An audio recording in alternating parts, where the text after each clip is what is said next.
Welcome to Roundhouse Roulette, a Walker, Texas Ranger podcast. Well, thanks for joining us as we recap and review one of the 200 existing Walker, Texas Ranger episodes, randomly selected by Roundhouse Roulette. I'm Evan Dalton, here with my brother Adam. What's going on? And fellow bouncer, Mr. Bob Leahy. Hey, take it outside, boys. Well, we'd like to thank you for joining us as we discuss as we touch upon the career once again of Frank Stallone. Yeah, big surprise.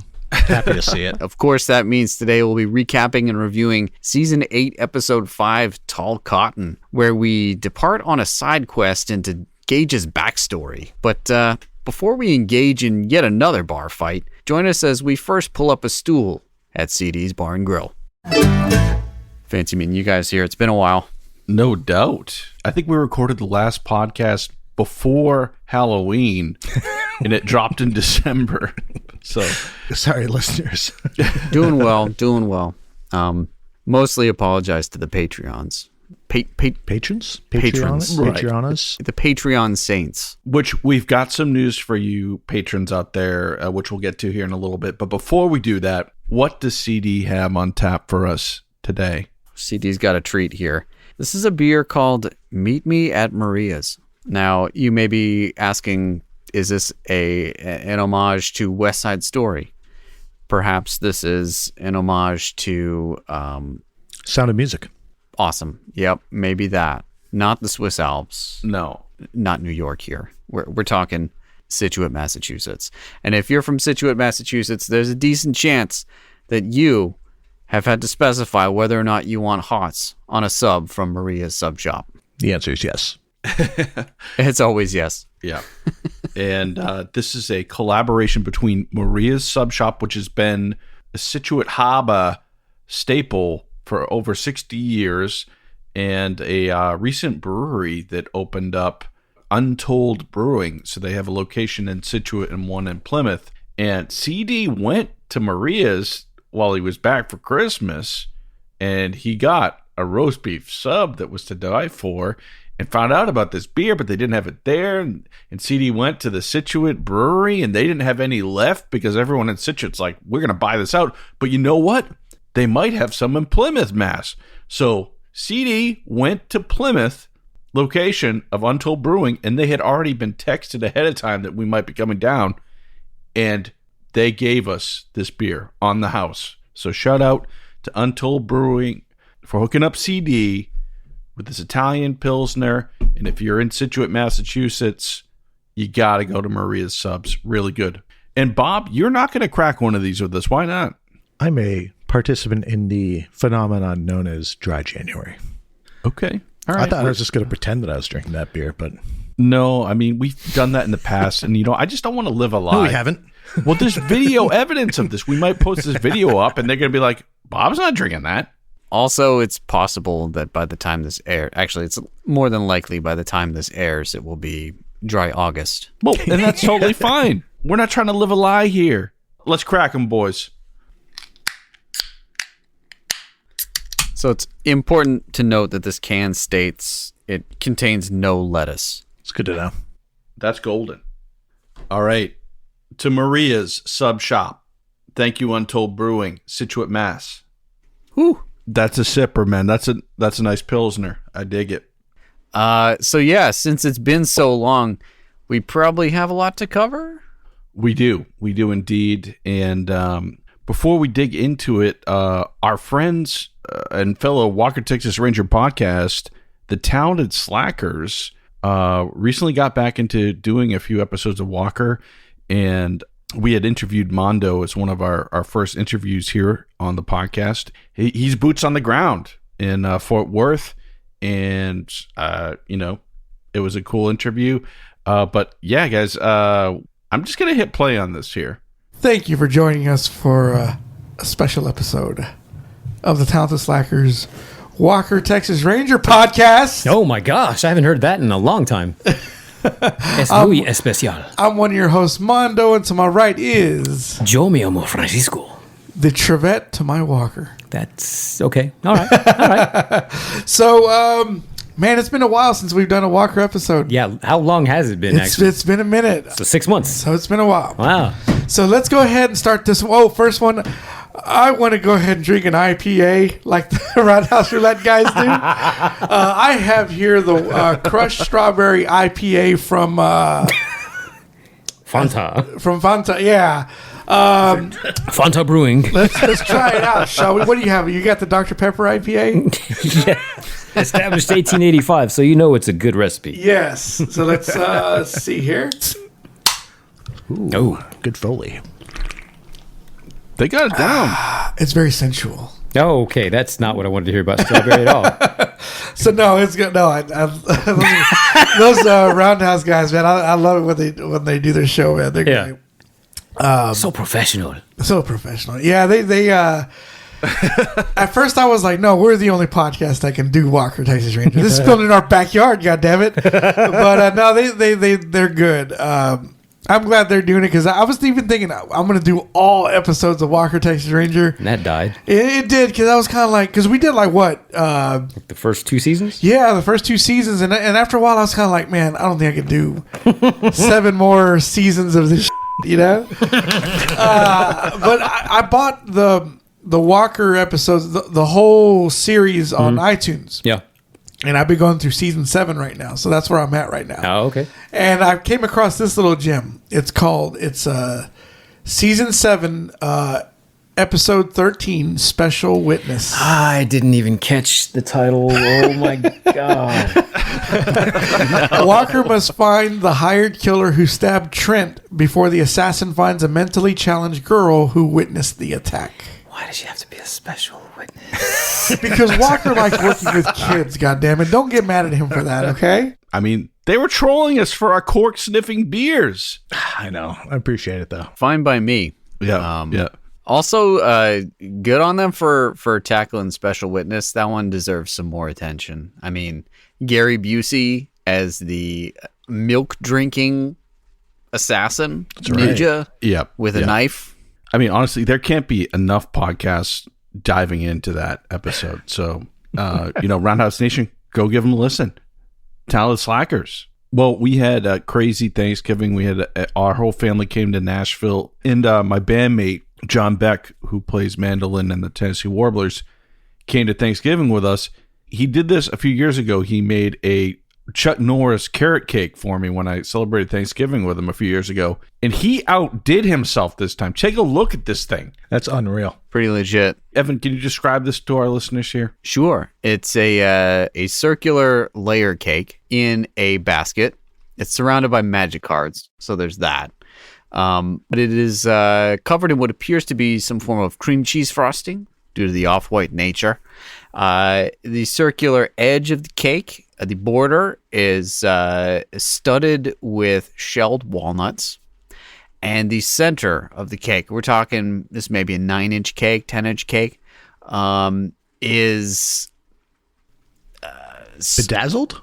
Yeah, that seems good. Yeah, bedazzled with glittery colored sugar sprinkles of Chuck Norris, which I guess must have been done with a stencil or something, I'm guessing. It's an ombre effect from black to green to red to purple to black. It's quite nice. Unbelievable. And it was good.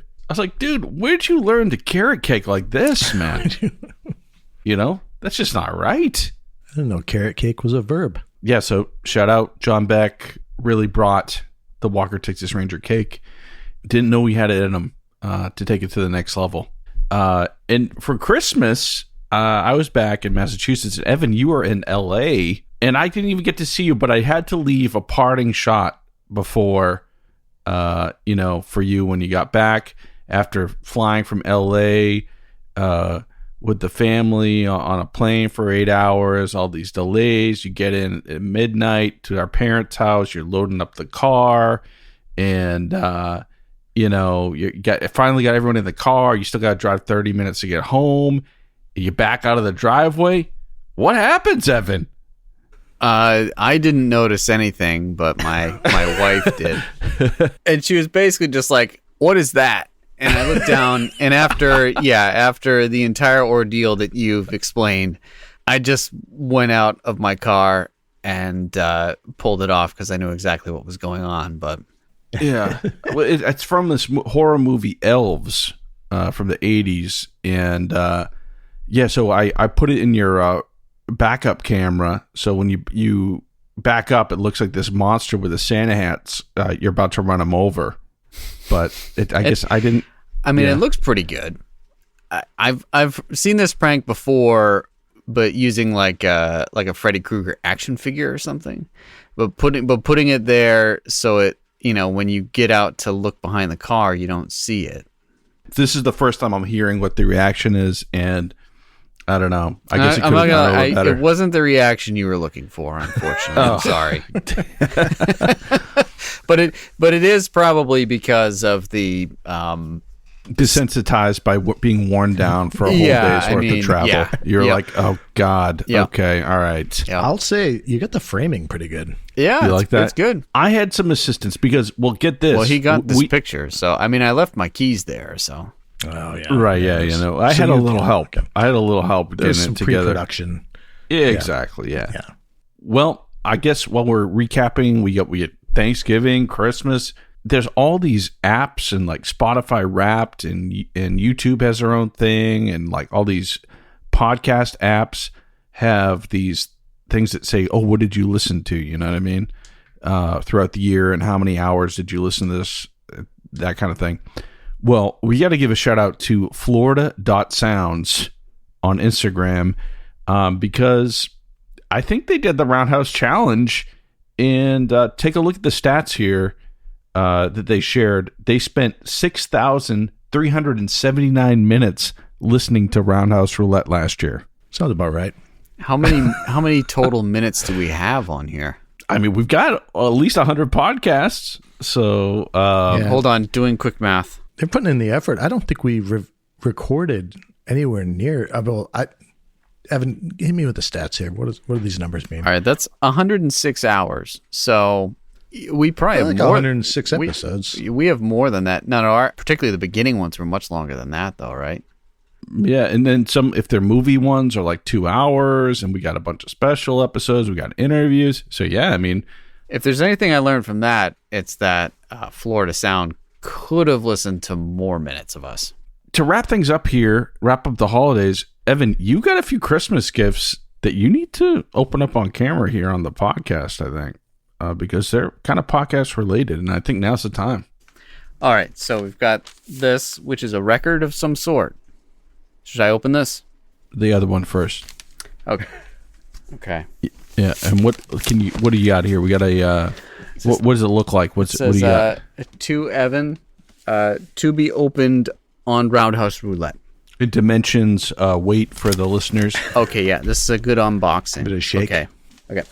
So yeah, I mean, I would say this box is, probably about it's probably about 14 by 10. Okay. By about 4 inches deep. Not unsubstantial, but definitely not solid. I feel some things shifting about within. Okay. Multiple pieces, we'll say. Weighs about 2.5 pounds. Okay. Good? Okay. All right, let it rip. Let it rip. Right, Let's get gonna that open Foley, this too.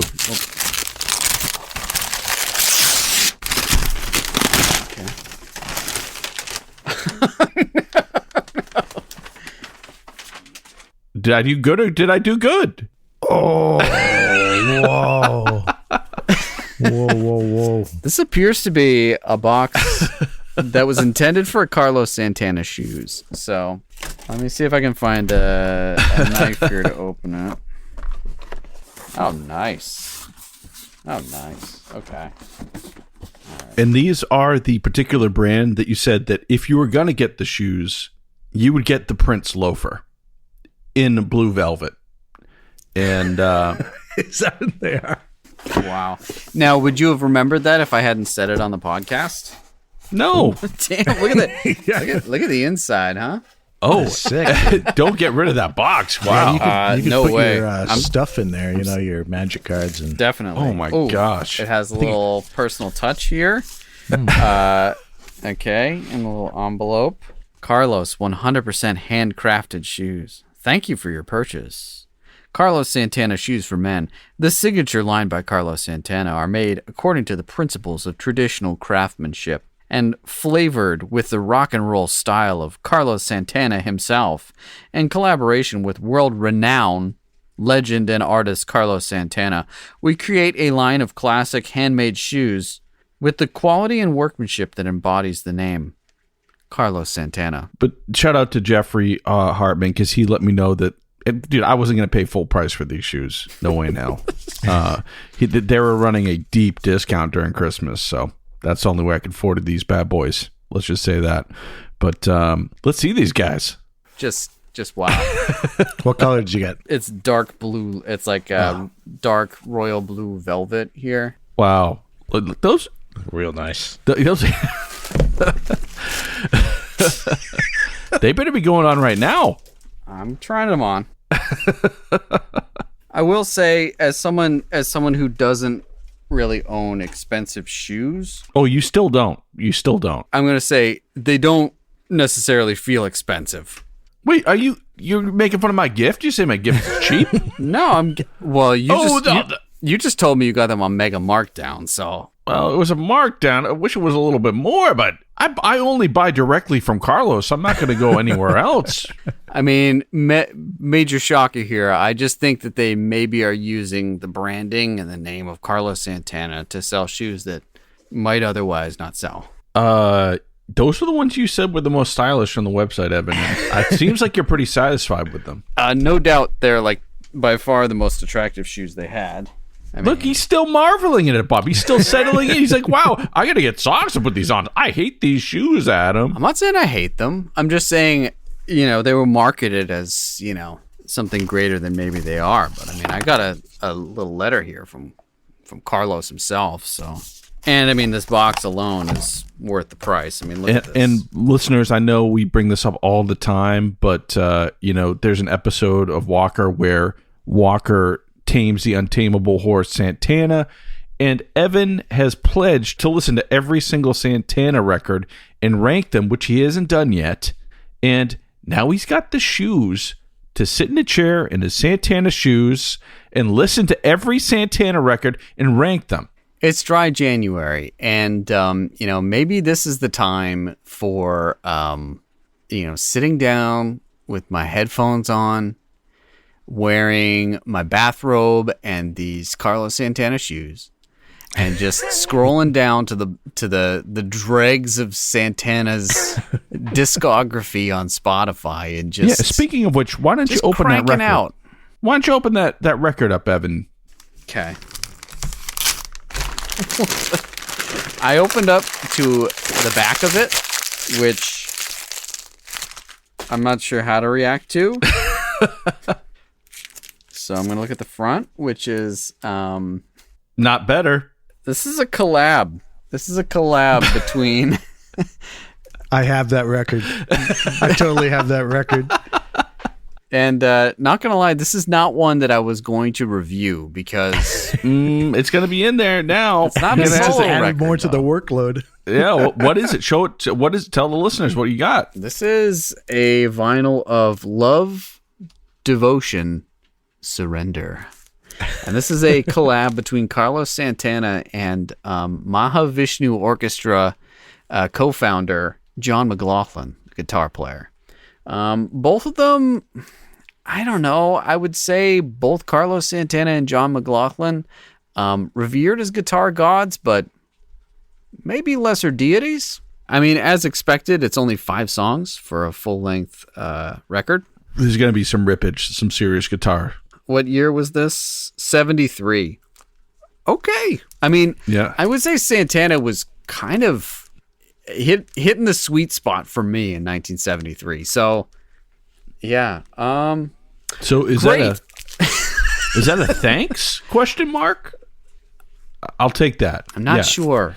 So add that to your pile of Santana records to rank, Evan, and that's from our buddy at Heart of Vinyl, Justin Frazier, our buddy who does a mobile record shop. I picked that up there. It came with a 6 sticker too, right? Yeah, this is probably the best part of the gift right here. Mr. Miyagi the late, great Pat Morita saying, keep calm and wax on. Excellent. And we just want to send out a little love to Carlos because I pulled up a news article here. Carlos Santana postpones Las Vegas residency after suffering accidental fall and broken finger. One thing I was going to say about the shoes, not a lot of traction. So if he was wearing Carlos Santana shoes. Yeah, that could have been it. Yeah, I don't know. I hope he's all right. I got hip to this podcast, 60 songs that explain the 90s, and they choose 90s bangers, and I think they've actually moved on to the 2000s now because they already did 60 songs, but they have an episode on Smooth that I listened to that was so good. Just digging into how Santana pretty much said that his God that he prays to essentially told him to work with, to make this song almost. Yeah. To work with Rob Thomas. I feel the touch of that same guardian angel on my feet right now. Each foot? Both. Yep. Wow. Well, that's Smooth. That's oneness is what that is. Well, let's dig into some fallout from our podcast on the episode Child of Hope, which is the one where, Walker gets peed on while changing a diaper. I think is what we're going to remember that one as. We heard from Big Fella on our website. Evan actually commented on there. What did Big Fella say? Big Fella says, hello, I'm new to the show. I really enjoyed the song. These are my favorite lines.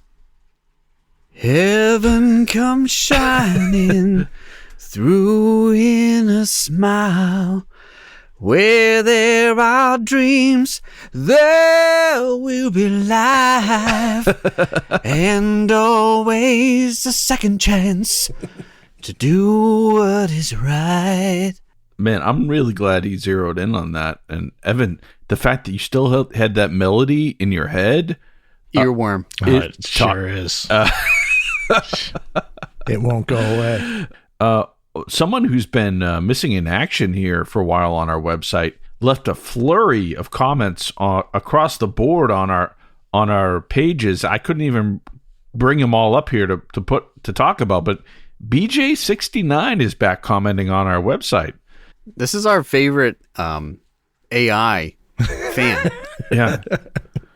He felt the need to comment on the Child of Hope page. He said, Walker's going to post his address on your website if you're not careful, and mark my words, that's the last thing you want happening. Great song, by the way. I've sent it to 6 people. So I guess he shared our version of Where There Are Dreams. Was that a separate episode or something? How did we put that out? Oh, I've got Spotify. All our things are on SoundCloud, so I have a SoundCloud link. Well, you don't want to pay the money to get us in the big labels? Well, we'll get to that in a little bit later. Is this a threat? I'm curious. I mean, he's going to post his address on our website. He doesn't want us to have his address. I don't want that responsibility having Chuck Norris's address. Hell no. And this is a kind of AI thing to do because BJ69 wrote that comment, and then he felt the need to write an additional comment on the page. There is no vulnerability to Chuck Norris. Okay, well, talk about stating the obvious here, BJ69, okay? I think maybe he's responding to a comment that perhaps we made about how he can take out criminals all he wants, but he's kind of been humbled by taking care of a baby. Look who listened to the podcast. Wow. I did not, but I participated. I don't think you did. Okay. And I didn't either. Let's just say that if Spotify put out a thing of how many minutes I've listened to the podcast this year, it would be 0. All right, moving on to Facebook. Ben Ninsling says, this is my favorite Walker, Texas Ranger episode. Talking about Child of Hope. And I was like, explain yourself, please. How is that possible? No response. So you were like, let me share with you a spreadsheet showing that it's clearly not our favorite. Exactly. Come on, man. Come on. No, how is this possible? All right. Well, let's move on to our last podcast on Power Rangers. We had some fallout on that. Particularly are talking about the return to innocence. If you guys remember that song by Enigma. Oh, yes, absolutely. That's track number 2 on Pure Moods Volume 5, my first musical purchase. Yeah, and we want to give a shout out to Jeffrey Hartman, who shared some pics of his newborn baby, who he didn't name Cordell, unfortunately, but very cute. And he says the youngest deputy is joining the pack here, but he wanted to thank us for introducing him to that song. And he put up a post with his new baby with Return to Innocence. And honestly, that's what's all about right there. That is a literal return to innocence. We can't Love go it. back. You know what I'm saying? Love it. I also heard from a buddy here in Nashville who runs a record label, and he just texted me, Merry Christmas. It's just a game unless you lose. Well, he's right. And I mean, I didn't know he listened to the podcast, first of all, but he said you should release those. And I said, I think the problem with us would be like finding publishing for something that's not even listed. And he's going to help us out with that. He's going to do a little digging. We've got an insider. So shout out to another Adam from another mother. Thanks for the support, man, and we'll figure this out together. And who knows, maybe these terrible versions of these amazing songs will be on Spotify for you guys to listen to. Currently, they are on our episode page and SoundCloud if you want to check them out, though. One of the other major topics in the last podcast was a huge segment on celebrity dog food. And my buddy Dave, who runs the company Earth Dog here in Nashville and sells stuff, I sent it to him. I told him, about 20 minutes in, we talk about celebrity dog food, and we might have played your YouTube ad. What does he say there, Evan? He says the Robin dog food thing is so funny and so true. I saw it in Target a few weeks ago and almost had a seizure from the bag. And then he says your wuss brother is so on target. I will say, for one, I don't remember what I said. And two, who's the real wuss here having a seizure in a Target? Wow. Yeah. Shots fired. Shots fired. I just loved that he called you wuss unsolicited. He's from Jersey, though. He's from Jersey, so that tracks. He's breaking balls. That's probably like the nicest thing he could have said. Right. Yeah, exactly. Okay. Shout out to Dave Colella for sharing this with us. We'll put this up on our episode page if you guys want to dig into the finer points. Well, yeah. So quite the fallout from our last few podcasts here. Moving on, we just want to give a thanks to Mackenzie Anderson, who picked up a Chuck Norris undercover agent action figure from our website and paid for a month of hosting Roundhouse Roulette. Pretty sweet, huh? Thank you. Yeah. Not to be left out, Marianne Plunkett from California ordered one of our posters. So I had to order this because what we do is we have these cool posters on Etsy, and we have them printed on nice paper and shipped from a great print shop.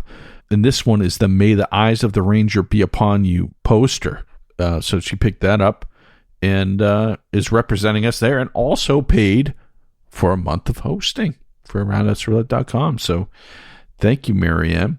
Looks like we got some new patrons as well. So we want to give a quick shout out to Pierre Souza and Irregular Rob. Yeah, hopefully he becomes regular at some point. But thank you guys so much for doing that. And I mentioned earlier, we're going to try to get our video, unedited video of the podcast up a lot earlier than the edited version of this podcast for patrons. So if you want to watch the video of us talking for 2.5 hours, 3 hours sometimes before it's edited down, and you just want to hang out with us in that fact, those videos will be up for patrons there before it comes out anywhere else. And we can't thank you guys enough for the support. We just wanted to start doing that. We have the last podcast video is already up there if you wanted to watch that. Also, I want to start doing every podcast we do here.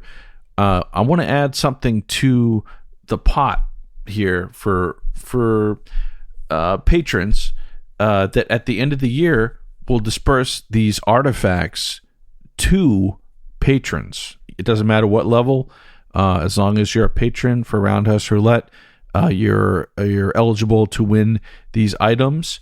And first up,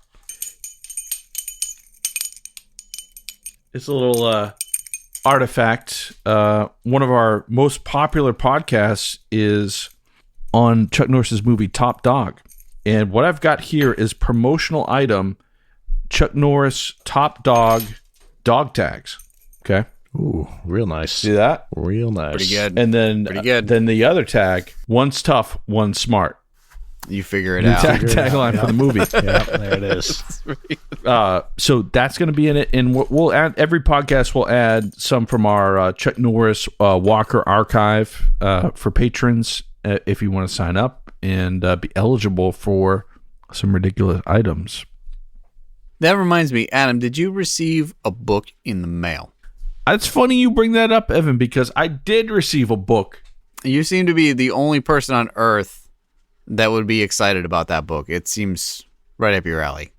I didn't know who it was from, so I was like, oh, I'm going to bring this up now because this is exactly what we're talking about. I got this book. Is this from you, Evan? Yeah. Thank you. For promotional use only, and it's got like movie promo items just like the Top Dog thing. They have a thing from Home Alone. It's a very weird book. Yeah, it's like a coffee table book for movie promo items. So I'm surprised the Top Dog dog tag wasn't in there because it would be perfect for this book. I saw that and I was like, this is exactly the type of stuff that Adam is like scrounging eBay for.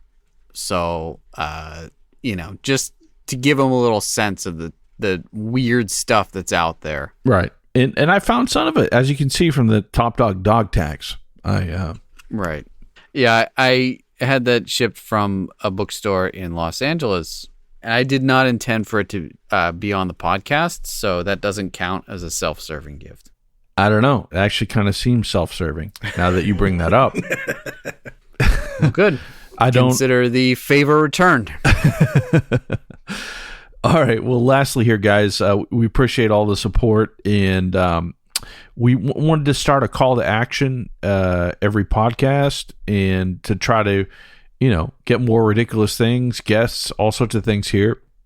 Get the podcast out to people who love Walker, Texas Ranger as much as we all do. And usually we ask for the best way to do that, if you want to support us, is to just write an Apple review of podcasts, because it really does propagate everywhere and help other people find the podcast.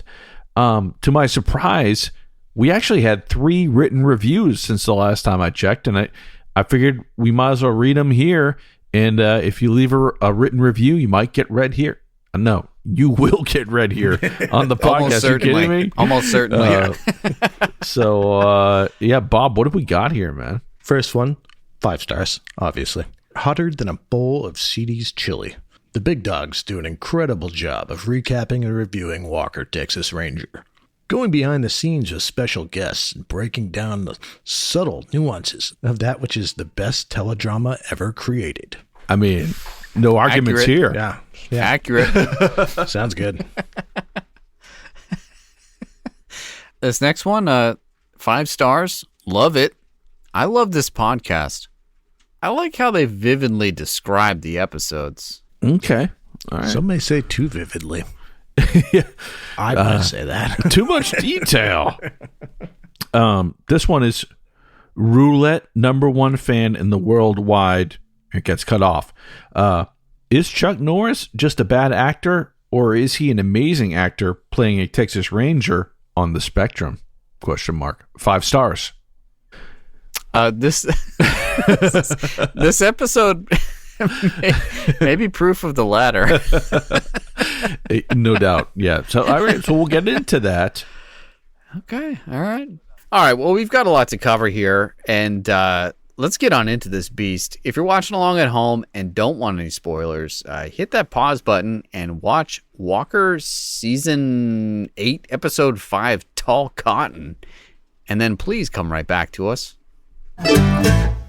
All right, welcome back. Let's dig into this beast. This episode originally aired on October 23rd. It's like a Halloween episode in 1999. And it opens on North Dallas Fish Market. Does it ever? And we see a classic Walker, Texas Ranger warehouse. We also see Gage and Sydney. We just assume they're undercover because they're wearing do-rags. As soon as you see Sydney in a do-rag packing fish, you know the game is afoot. Yeah. So they're undercover packing fish, and then we see these kind of mobster types talking and a drug deal going down or something. What's happening here? I mean, it's as prototypical as it gets, right? You get these sort of greasy mobster types coming in. Wearing suits in a fish factory. The suit. Yep. Yep. Negotiating with some Asian guys. So you're like, oh, okay. So these are like two different gangs right here, right? And they go in and they're like, you got my stuff? And like, yeah. You got the money? Yeah. And then the bus goes down. Gage and Sydney, they start the distraction, which is getting in an argument over the quality of fish, which I'm sure happens pretty often at a fish market, right? Between the people packing it. Yeah, they care about the product. Yeah. Yeah. And so they get over a fight over that. And then at the peak of the fight, they decide to both grab giant fish. What kind of fish are these? These are prop fish, I believe. Ocean fish. Yeah, and swing the fish into the bad guy's Actually, face. it was 1999. They might be Billy Bass. They each have a giant Billy Bass, and they swing it and knock people in the face. And Evan, you texted us a GIF. You're back making Walker GIFs? This is pretty epic, man. It's been a long time, but that one had to be done. Yeah, Gage and Sydney knocking two bad guys out with giant fish. Yeah, and you have to look at the look on Sydney's face when they're about to swing them. She's like, "We doing this?" Yeah, I gotta say this intro was amazing because there was that, and then that just kicked off this giant fight where everyone kicked the bad guys' butts, knocking people into giant piles of boxes and shelves and all this stuff. Yeah, Walker and Trevette obviously come in. Walker goes to the back room to fight the Asian guy because obviously Asian gangsters all know martial arts. And he goes for like a fish hook and he grabs it, right? Yeah. And then Walker pulls his gun on him and says, just put it down, right? He's like, all right, put it down. The guy puts the hook down and then Walker's like, we can get back to our fight. Yeah. He says something like that. Yeah. He's like, let's just fight this out, baby. Could have just arrested him. Put him in cuffs. I don't know. No, he wanted to fight. Yeah. Walker wanted to fight. We wanted to fight. So it was like, yeah, put the fish hook down. I'll put my gun back in my holster and let's duke this out. Yeah, so the bus all goes down and then they're like, the drug dogs haven't found anything. And then Walker's like, let's do some detective work. The dogs can't find the drugs. Maybe it's because they can't smell them. And then they're like, where would you put drugs? Oh, in a big fish. How about that shark over there? Yeah, the one that's sitting there that has like stitch marks on the belly. It's been sutured back together. Yeah, let's. And Trevette takes a knife out, and the bad guys who earlier were like, they're kind of like, well, you got nothing on us because you couldn't find anything. Like Gage and Sydney earlier were like, yeah, Walker, the dogs couldn't get anything. They didn't smell anything. Sorry. So the bad guys thought they were off, but. Then Trevette, he takes that knife and he cuts that fish open and accidentally cuts open a bag of cocaine. Mm-hmm. And let's just say the look on those bad guys' face changed instantly to despair. All right. So anyways, flash over to CD's Bar and Grill. And Walker is agonizing over going on vacation. He's convinced that something bad is going to happen and they're going to need him. And again, I mean, mentioning that Walker isn't vulnerable, he seems kind of needy here, right? He's like, I don't really want to go on vacation with my fiance. It sounds like he's afraid of spending alone time with a woman. Yeah. That was the vibe he was putting out this episode. It's a vulnerability. Just saying. Hear that, BJ69? I mean, BJ69 doesn't hear anything. BJ69 just reads because he's AI.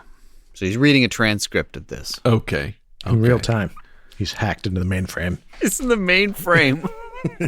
Man, yeah, AI could propagate a whole Roundhouse Roulette episode based on the synopsis of said Walker episode on IMDb. I mean, we should just stop now.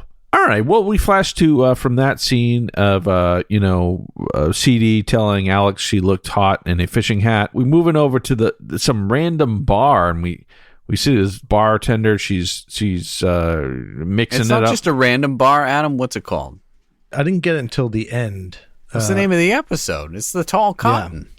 Which, Come on now. Which, to be honest, there was kind of a sigh of relief once it was like, oh, the bar is called Tall Cotton. Thank God. Agreed. Yeah. So we're in a bar, and I think you could say this bar is like the modern day Mos Eisley. You know what I mean?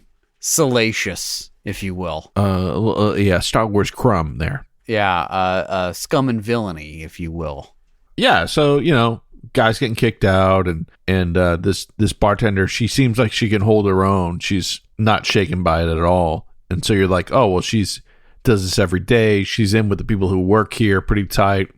Then we see her slip away to the back office, and she's kind of sneaking around, and we're like, oh, there's something going on here. She reaches under the desk and finds a mini recorder, which is a small battery-powered device that records to a small mini cassette tape with, what would you say, Adam, 3mm tape, maybe? I don't know. It's got to be. Is it quarter inch? 8th inch. Maybe it's 8th inch. I think regular cassettes are 1/8 inch. This is probably even less. I don't know. I'm curious. I don't know what a micro cassette is. Bob's pulling it up. I'm You going can to tell say I'm looking at the other one. I'm going to say right now though, as far as spy equipment goes, the mini tape recorder, I mean, I don't know how many of our listeners have ever used one of those. Those things are freaking noisy when they're recording, right? Like, if you duct tape that under someone's desk and hit record, it would be like,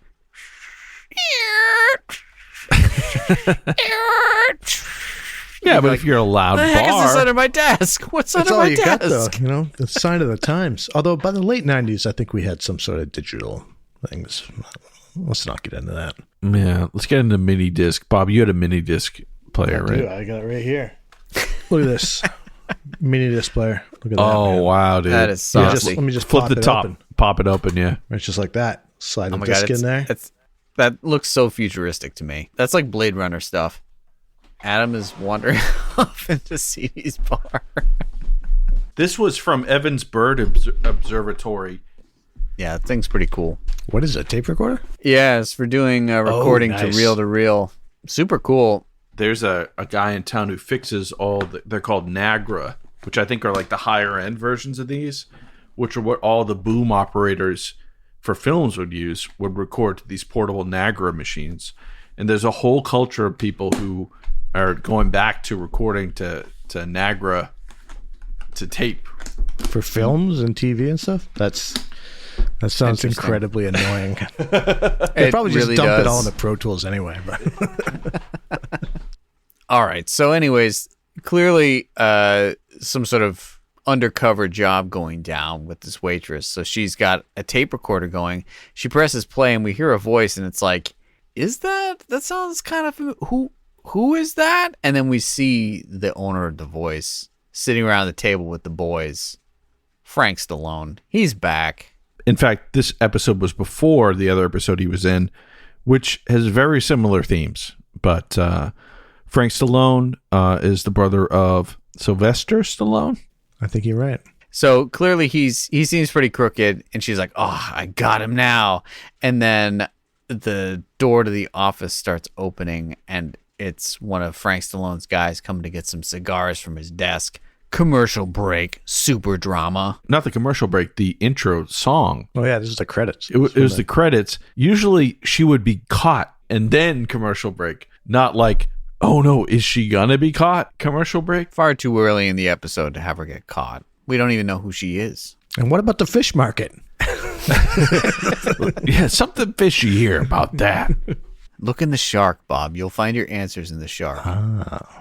So, anywho, she hides underneath the desk, and despite some drama, is not discovered hiding under the desk. But as soon as she gets back to the bar, she like says something to someone and then walks away, and they're like, "Oh, go check that out." So this bouncer goes and checks out, and she's actually talking on the phone, on a pay phone, to Gage. And she's saying, "Man, there's something going down here. We got to report to the local paper, and I've got all this evidence on this guy, and I'm going to come see you and talk to you about it. But I can't say anything else now. But, I'll see you tonight in Dallas." And Gage is like, "Okay, cool." And we learn that this woman is actually Gage's sister. Right. And we also learned that off the bat of the scene because there was a framed photo of Gage with this actress probably taken the day before this episode was The day of, yeah. Yep. But the bouncer, of course, is standing right behind her, which who knows how much of it he's heard, probably none of it. He's like, "Well, the boss wants to see you right now." And she's like, "I'll see him in a second." He's like, "No, right now." And presumably she's unable to ditch the recording device she has in her pocket, but we don't know because we don't actually see that scene. That gets edited out. That got left on the cutting room floor. Yeah. Meanwhile, Alex and Walker are going on a vacation. She's driving. She's in the convertible. And there, on the open road, he doesn't know what to think about it, honestly. Yeah, he's actually never been in a car before with a woman driving before, so I think that's why he felt a little... He's scared. Yeah, he's scared. He was. Actually, no. The last time he punched that woman out. Oh, yeah. Yep. That's From true. the plane He to dropped car. in. He dropped in from a biplane and punched that woman out. Yeah, So yeah. that's his experience with women driving. But, again, he's like kind of making excuses for not wanting to go on this trip. Like, he doesn't want to, like, spend a weekend alone in the woods with Alex. I mean, they're engaged, so I think he's got some interest on paper, but maybe Alex is his beard. I'm not sure. She even mentions that she's like, "Just alone, you, me, and our wedding planner." And he's like, "Wait, hold on, what?" And she's like, "I'm joking, but..." Because I guess this is after they got engaged. So she's like, "This is the only way I can actually do wedding plans with you, Walker, is to go fishing with you in the woods without your cell phone," which people didn't have at that point, I guess. They definitely didn't work out in the woods. Did you guys notice the symphonic scoring that was going on, the classical music? It was like No. like a straight up like movie, like a real movie soundtrack. During those scenes. Yeah, when they're out when they're out in the countryside. I'm glad you bring that up because there was a total vibe shift whenever they went to these jokey Walker and Alex scenes. And it jumped back and forth so often. And the drug bust and later in the club, they're all like rave jams, like the music. And then It was 1999. man, the vibe shift between, we'll get into some of the dark that happens later, but you've got love story vibe thing, and then, oh man, yeah, the vibes are all over the place on this episode. I mean, it was 1999. I mean, Carlos Santana's Supernatural was released that year, so. It's probably number one No song. holds when this- barred. We haven't talked about Carlos Santana enough in this episode. I think, yeah, I'm glad. I'll have you guys know that I'm wearing his shoes and they feel quite smooth. Wow. Okay. They're driving into the woods. Great. Awesome. They're on vacation. We see Gage in his batch pad, and he gets a call from Sydney. He's like, "Whoa, what time is it?" She's like, "You're like late, 15 minutes late for work, and I don't know what to do if you're not here." So Yeah, I want to talk about are this you because showing up? yeah, I want to talk about this because dude is like chilling in his apartment pretty fast, pretty big. But the fact that like his sister didn't call him, so he was up all night waiting for her, and he didn't realize that the sun was up because he was up when he got the call, right? Yeah, I guess. And then she was going to be there in 2 hours, but then she never showed up. And I guess he was waiting and fell asleep because he's a Texas Ranger and And he doesn't get enough rest because he's goes always to on sleep the at job. 9. But we've learned that like she called him. It's like 9:15, right? So, like, what? I don't know what she's doing. Yeah. What is this, Bob? What do you think the number one song was the day that this episode aired? Smooth? Was it Smooth? Absolutely was. I said that like half jokingly and then Googled it and I was like, Tall Cotton. Wait. Do we need to do a version of Smooth? Roundhouse Roulette version of Smooth? That might be better than some of the songs in this Yeah, I think so. Evan, you're on lead vocals on. You're going to be the Rob Thomas on this. I can do that. All right, I can do that. So our Roundhouse Roulette record, and I guess I'm gonna do the solo on Automaton. Yeah, I think so. Oh, there's no guitar on it. There's Automaton. Oh, That's the thing, though. Like, he kind of just turned into a guitar meme, though, right? Like, all he did was just occasional little spurts of guitar, but he wasn't licks playing music. Yeah. You got to listen to this '90s podcast because they get into it. They dig in deep. Guys are spiraling. And they talk about how he compliments the singer. He's not going to step on the singer with his tasty riffs. Sorry. We're talking about Walker, Texas Ranger here. My bad. Oh, yeah. So Gage gets woken up by Sydney, who's scared because he's 15 minutes late. And to be fair, this was before cell phones, before texting. So it's kind of a miracle she was even able to catch him on his home phone, right? Because if he were driving to work, she wouldn't have caught him. So, yeah, I would say, maybe she's being clingy, but it's 99 and we don't have that, you just shoot a text, right? So she just called him. So, there's always kind of this will they, won't they with Gage and Sydney that I think is 110% in the minds of the viewers and 110% not what anyone intends for with the show itself. We'll get into that in a minute. But anyway, she's like, I'll be right in. Sorry, I was waiting up for my sister. So he gets into the office and Sydney and Trevette are just sitting at Trevette's desk. And he's like, oh, sorry I was late. My sister was supposed to come into town and she didn't show up. I'm just a little worried about her. And Trevette's like, oh, you're worried? Let's act on this immediately. Why don't you just go check it out? Yeah, no, Trevette's like, yeah, you need to figure that out now. And Sydney's like... In fact, let's put 2 people on this. Sydney, you go with him. I mean, without Walker around, they're just like... Place is falling apart. Yeah. Mice gonna play with the cat out of town. No doubt. And Walker knew. Walker knew it was going to go down. And that's why he was like, Alex, we can never spend time alone together. So then we see Walker. Yeah, we go back and forth 5 times to the Walker theme, and at some point, yeah, there's a lot of back and forth. We see Walker, in case we forget that Walker's out camping, we see them a ton. So Walker and Alex show up at their campsite, and this is maybe some support for the comment made earlier about how maybe Walker is the best actor ever playing a ranger who's on the spectrum, because they show up at this campsite and Alex is like, oh, Walker, it's so beautiful, isn't it? It's so beautiful. And he's like, yep, it sure is. And after that, shows no emotion. I'm like, no, it was more like if there's any emotion, it was like sarcasm, but he's never really been that character doesn't really do sarcasm. So what's wrong with him? Is he okay? Is he not excited? The rest of the episode, he seems kind of excited to be there, but that just seemed like, I guess it's great. Very weird. But anyways, they're only there for a couple seconds before trying to share some romance.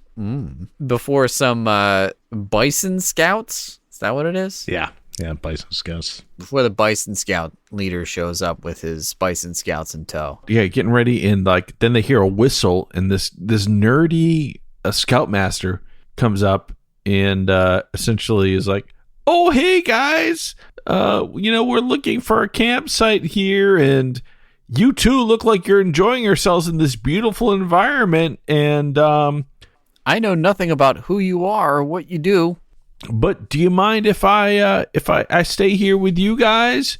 Because here's the deal, I'm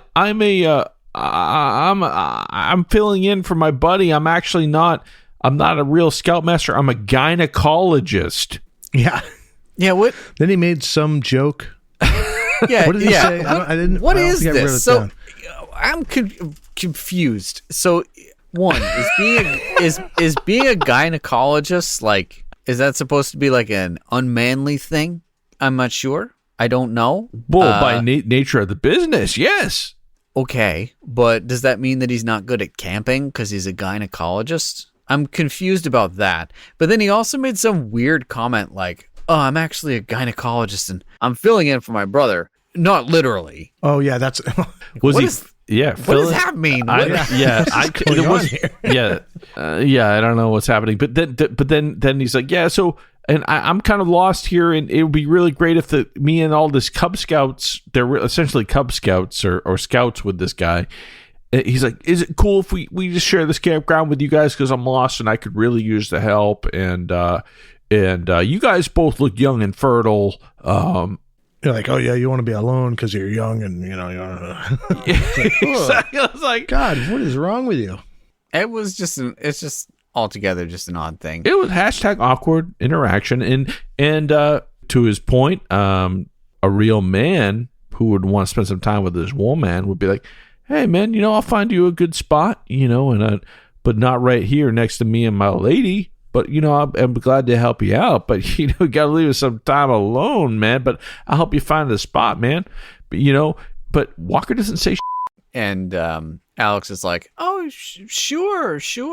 And then they end up staying at the campsite with them, and Walker's like, you have to be the nice one. Exactly. He didn't put up any fight whatsoever or alternative to spend time alone with his lady who's about to marry. I mean, because secretly he doesn't want to.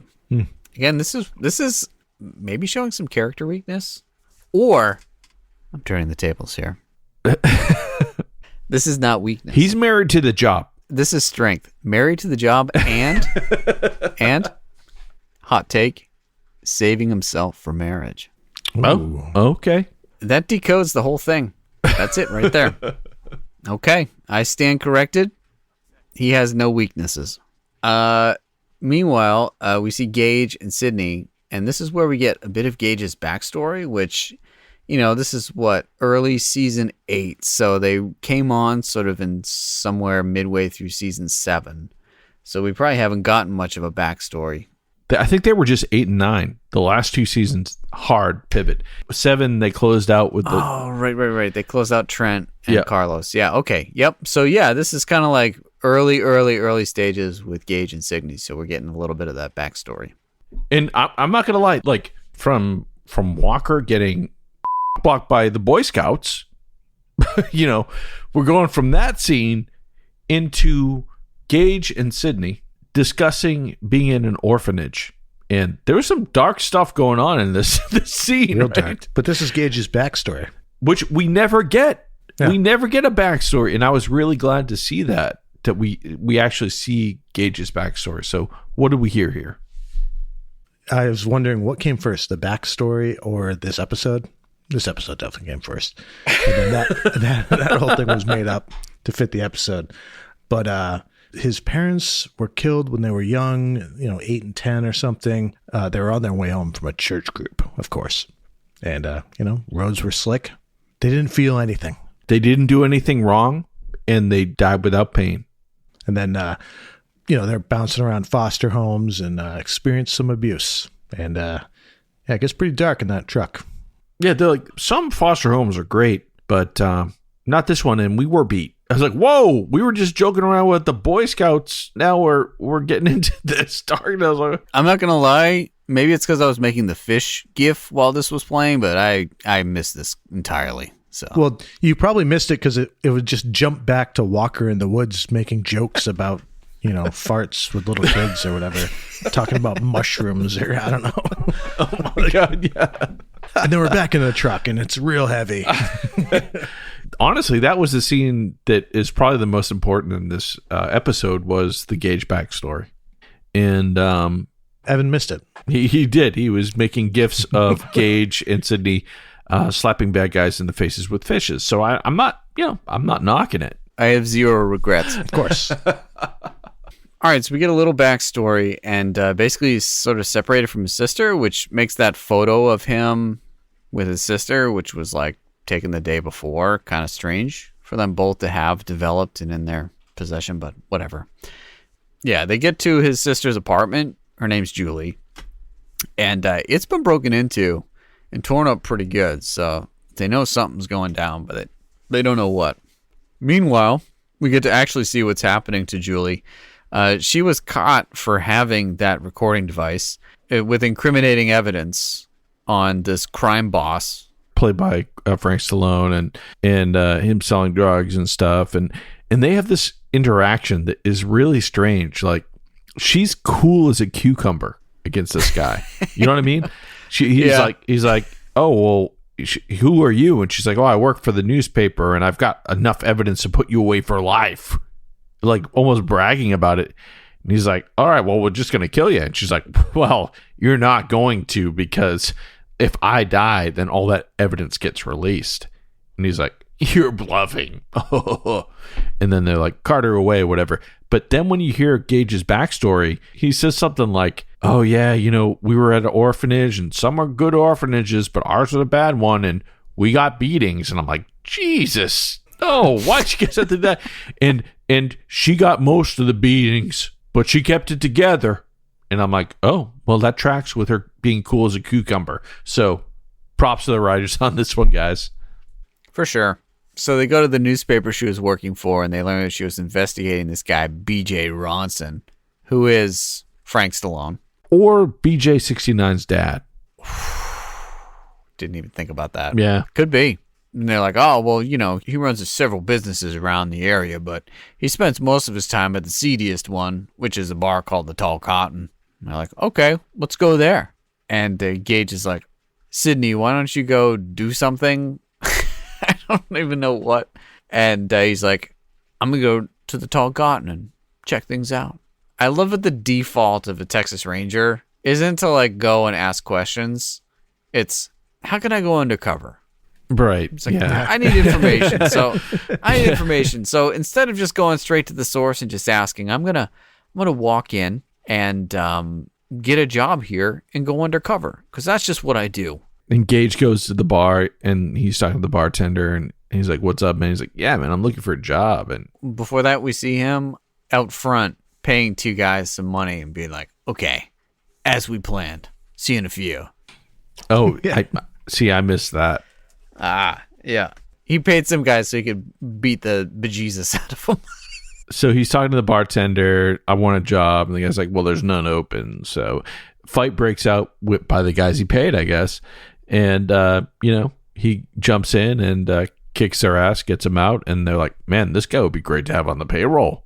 The guy behind the bar is talking to Frank Stallone. He's like, that's the guy I was talking to you about. Yeah, the one 2 seconds ago.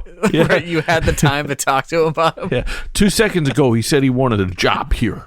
You know what I mean? And Frank Stallone plays... He's hired, yeah. His character is BJ Ronson, which, again, that we didn't tie that together with the Frank Stallone of it all, but that name, BJ Ronson, is epic. That's a bad guy name, and it's Walker Certified Fresh.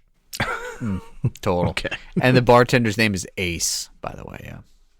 Unbelievable. Well, not only does Gage get a job at this bar, but so does Sydney undercover too. We're not there yet. We go back to the Bison Scouts, and we see them awkwardly sitting around Scouts. God damn it. sitting around the campfire, but it's not really a campfire. No, it's like at dusk, and it's the Bison Scouts, and then Walker and Alex sitting silently as if they've been blocked, and that was like the transition scene, right? Yep. It was like, what the hell? Then we see Sydney.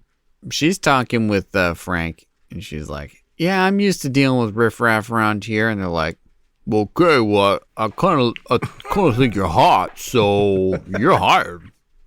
I mean, we're hiring, so yeah, we'll take you. And for Roundhouse Nation who have listened to our Saturday night podcast or watched Saturday night, the episode of Walker Texas Ranger, the same thing happens. Both Gage and Sydney go undercover at Frank Stallone's bar in the other episode too. He's a good guy in that one, though, isn't he? He is, yeah. He's a There bad is a guy in twist. this one. So we just want to clarify. Cut back to Walker and Alex. They're now in the woods, and they come across a lone Bison Scout who wanders up holding a mushroom. And he's like, hey, Mr. Walker, I'd really like to eat this mushroom, but I don't know if it's poisonous. Is it poisonous? And he's like, well, actually, yeah, this mushroom is really super poisonous. and you shouldn't eat anything out in the woods. Oh, gee, thanks, Mr. Walker. And then he goes away. And then Walker looks at Alex and gives this look like, psh, and like throws the mushroom back in the woods. It's a portobello mushroom from the supermarket. Well, he was just trying to make sure the kid wouldn't kill himself with mushroom, so that's good. So we see Julie, and she's been taken to the Red Barn, which we've seen in other episodes. Right. And again, the juxtaposition of this Cub Scout mushroom joking around with playful Walker Alex to this scene. Yeah, where they're basically like interrogating her. They've chained her to the fence, the stables in there, and they're basically just injecting her with heroin to get her to tell the truth. This guy comes out with a needle, and Frank Stallone's like, "You see this? You know what this is?" And she's like, "No, I don't." In my mind, I'm like, "Oh, they're gonna give her truth serum or something, That's right?" what I thought it was. This is an same. episode of '90s television. Right. Instead, they're like, "This is heroin. We're gonna get you hooked on this, and then you're gonna tell us everything." It's like, wait, what? Yikes. So, they're giving her heroin, and then, cut to another humorous scene where Sydney and, her working girlfriend are unveiling the new uniforms for the Tall Cotton, which are like pink with fluffy fur all over them. Right. I don't know. It was a different time.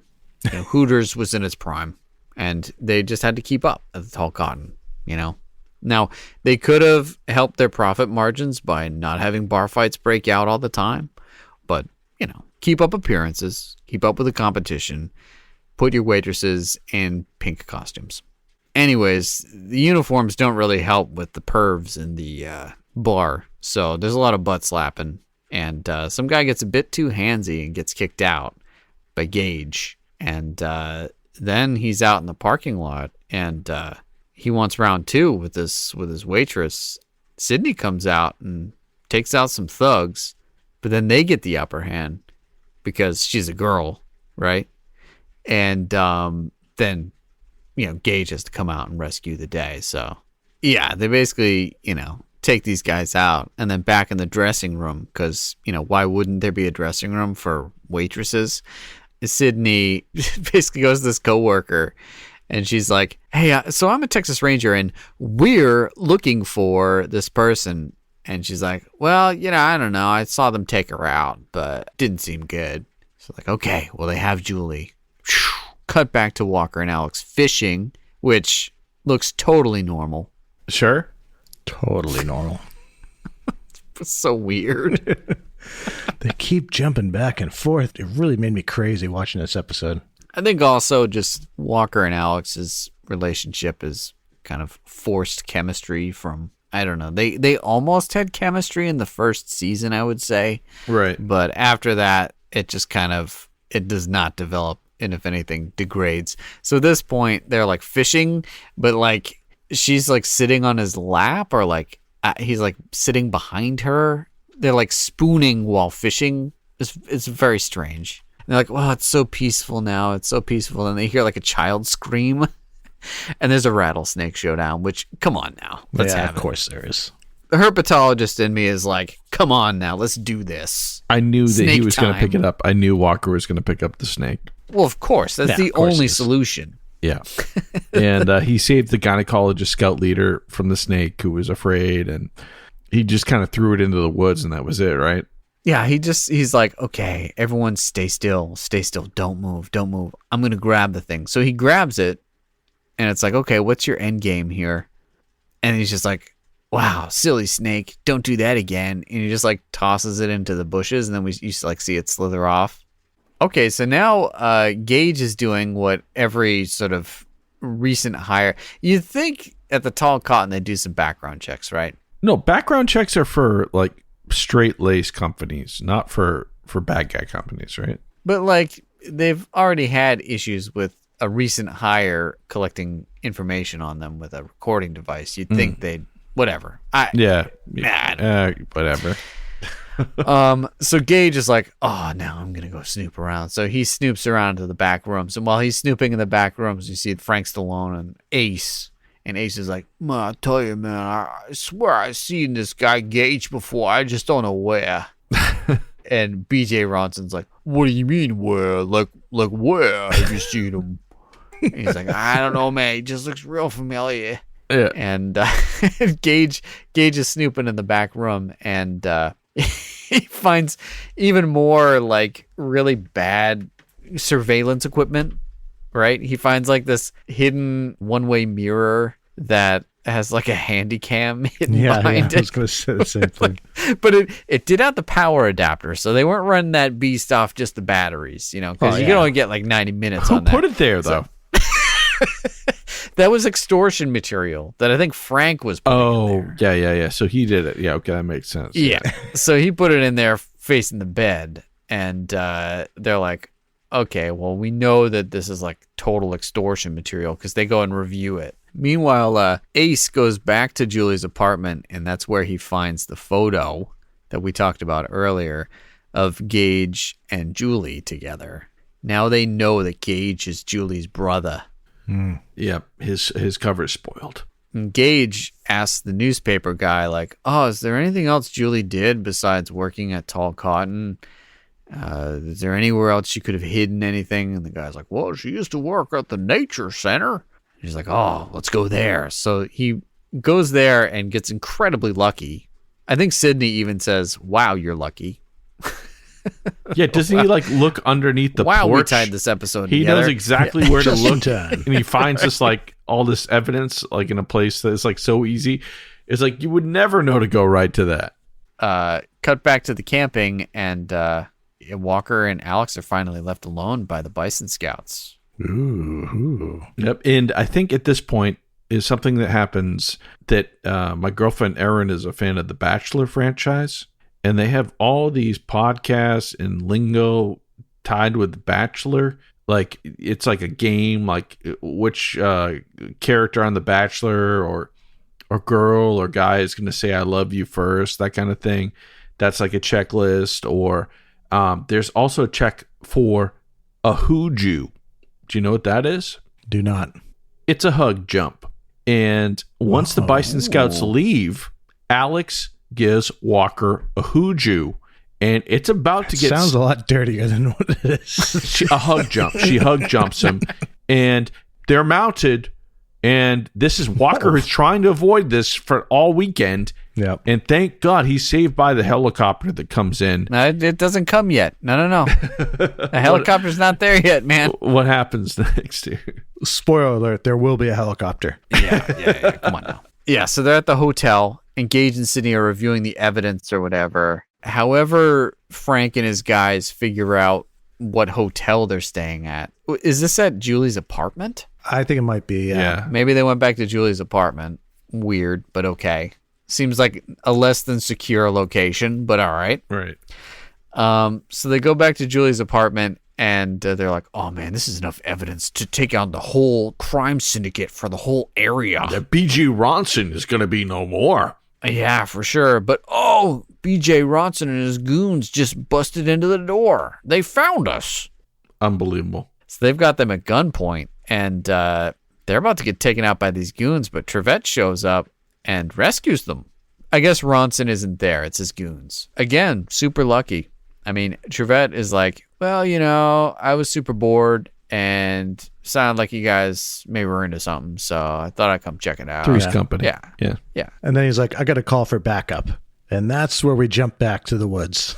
Alex keeps being like, she's like the Pepe Le Pew to the black and white house cat, She's like, oh, now we're all alone. What are we going to do? Oh, we're all alone. And Walker's like, I'd like to save myself for marriage. And then the helicopter's like, Ranger Walker, quit your macking with that woman, folk. We got a place to go. We'll save you. So meanwhile, Gage and Sydney and Trevette, they've gone to the farm, and immediately upon arrival are in a gunfight. Yeah. With Uzis all over the place. Just, it's really goes from 0 to 60. Yeah. So intense gunfight going down at the farm. Stallone jumps into a Jeep and takes off while Gage goes and rescues his sister. Of course, the biggest beefcake is looking after her. You know, he's victorious. And then he's like, he like goes to get her out, and she's like, "Look what they did to me! Look what they did to me!" And he's like, "It's okay, it's okay." Right. It was just heroin. I know. He's like, "It's fine. I don't know what they did to you, but it's fine." Yeah, it's probably okay. Don't worry about it. Then we're like, wait, are they saving BJ Ronson for Walker to take out? Absolutely. Okay. Come on now. Yeah. I mean, Frank Stallone's going to get taken out by Walker, and then we see Frank Stallone get into a plane, and I'm like, yeah, there's like multiple transferences here. Yeah. And I don't even know how to begin, but he's in the Jeep, right? Trevette's like, Ronson just left the property. He's in a Jeep. He's That's in a as Jeep. specific Yep, as he that was gets. it. and we know Walker's in a helicopter, so we're all three of us are thinking, oh, is he going to go helicopter to Jeep? Yeah, because the Jeep it's one of those like Wranglers with no top. Right, So right. you're like, come on. I mean, But no, that's not what happens. this is a really long scene, I thought, because I kept rewinding Oh, it, yeah. and I was Yeah, like it's like taking 10 notes, minutes. and I'd be like, did I miss something? It's like, no. You see him driving, and then you see the helicopter going after him, and you see him driving, and then eventually he gets to the airport, gets out of the Jeep, and gets into a little Cessna, little prop plane, right? Gets on the runway. Yep. Starts going. So, I'm thinking, okay, we're changing vehicles. I like it. Are we going to go helicopter to plane? That's exactly where we went. Yeah. And even Alex is like, you're not going to do what I think you're going to do, are you? And he's like, probably. Yeah, probably. Again, a bit of a spectrum answer there. Spectrum response there. Yeah, so the helicopter gets close enough to deposit Chuck Norris on the wing of the small plane, and he pulls out his gun and essentially tells BJ Ronson to take the plane down, and he does. So they go back to CDs, and this is a very strange scene again in CDs where Julie's there with the Rangers and CD and Alex, and she's like, oh, well, the paper published my story and it's all great. And then Gage is like, oh, tell them the best part. And I wanted to be like, and I'm hooked on heroin. Developed a bit of a habit here. Oh my God.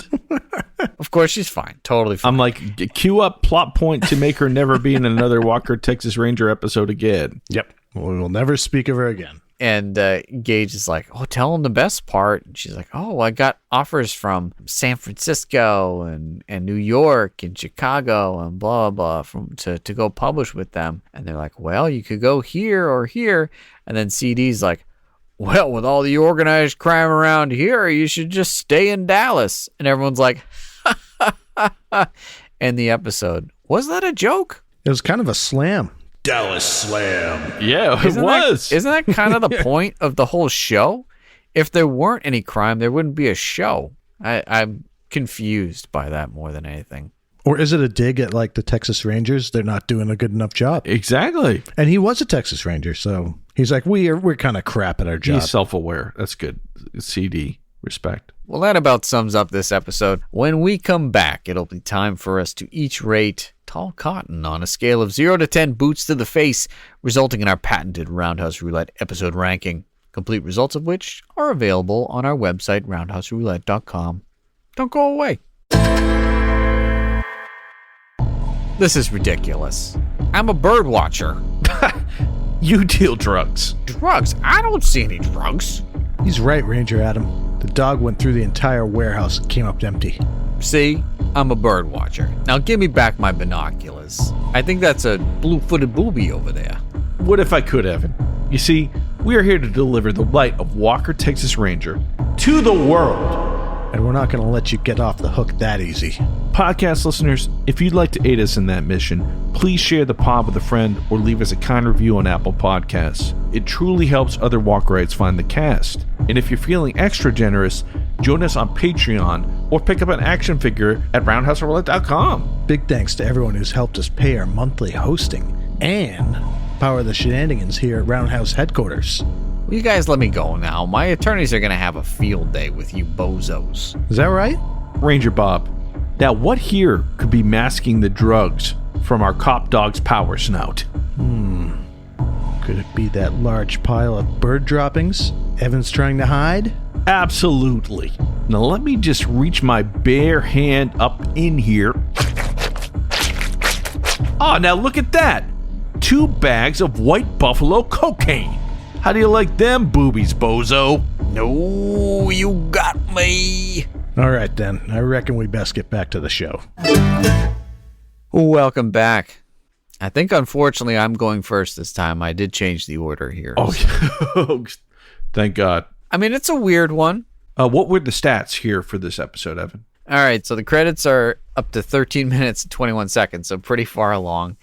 No roundhouse kicks, but 5 fights, 1 car chase. It's like 1 fight per episode break. Yeah, pretty much. 1 chase, which I'm considering the helicopter Jeep chase. No explosions, and it's the Tall Cotton is the name of the bar here. It felt good to be watching Walker, Texas Ranger again because it's weird and silly. But yeah, this one had that sort of top dog vibe to it, which is sort of like completely jerked back and forth between comedy and tragedy, if you will. I mean, yeah, pretty dark there, and I didn't even pick up on the abuse happening in the foster care system. But I mean, again, Walker is in the first fight, and he jumps from a helicopter to a plane.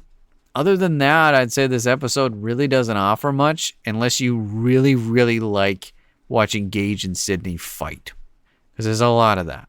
Yeah, otherwise I'd say it's like kind of just like a bunch of cookie cutter tropes. Like there's the bouncers and let's go undercover. It's super easy to go undercover and fool people. There's something going on. Here's evidence. Oh, we got busted. Shootout at the end. And not only that, by far this episode's far worse than the last Frank Stallone episode because he's not singing in this one. So, we didn't get Frank Stallone singing Mac the Knife in this episode? I know, he's not doing his cilantro. He's not doing his cilantro, impersonation there, Sinatra. Yeah, I mean, a guest star that kind of was squandered there, right? I can't recommend this episode, which I would say like a 6 and up is a recommendation. I would take away a point for Frank Sinatra not singing. I'd take away a point for the weird interactions in the woods with scouts. I don't know. I think I'm maybe being generous, but it had a little action in it, so I'll call it a 3. Ooh. I don't know if that's even worth that. Any episode where like it's like, oh, Walker's going out of town, you're like, well, he's a snooze. Yeah, and they tell you right away too. You're like, right. Wow, you guys. Wow, that's crazy, man. I don't know. Well, where are you? I'm going 6 on this one. What? Yeah, I love the camp. The opening with Gage and Sydney slamming bad guys in the face with fish was awesome.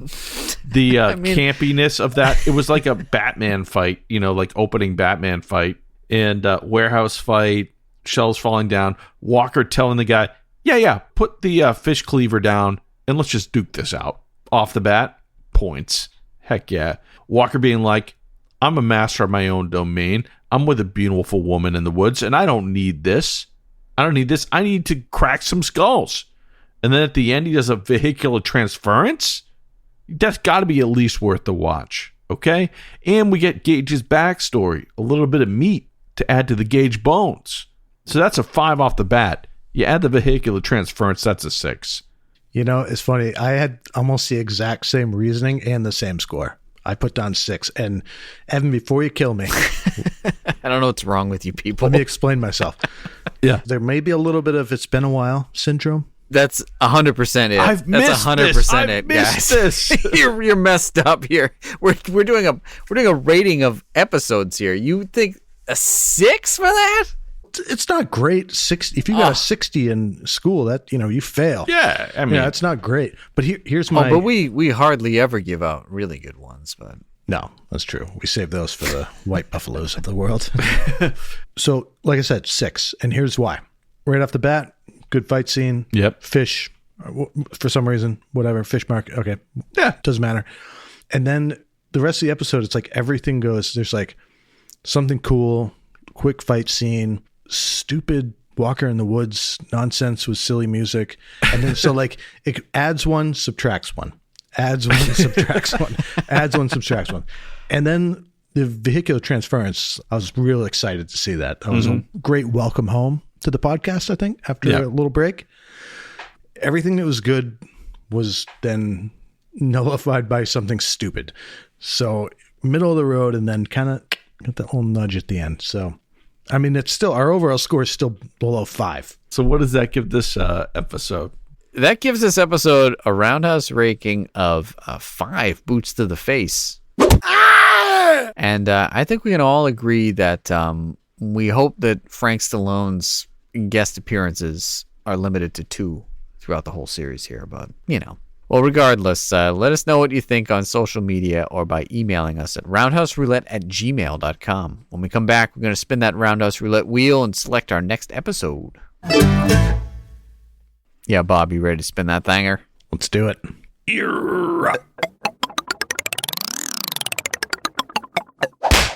Oh, the trial of LaRue.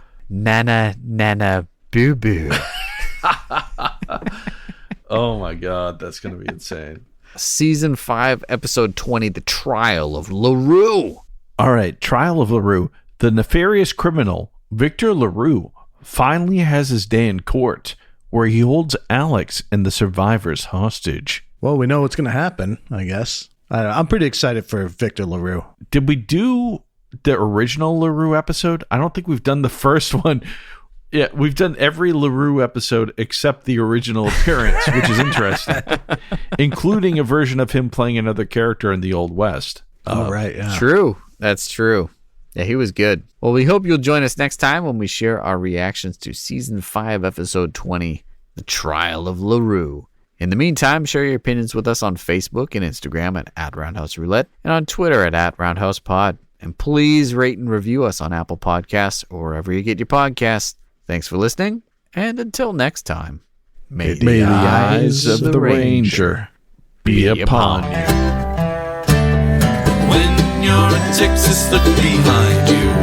Oh, 'cause that's where the Ranger's gonna be.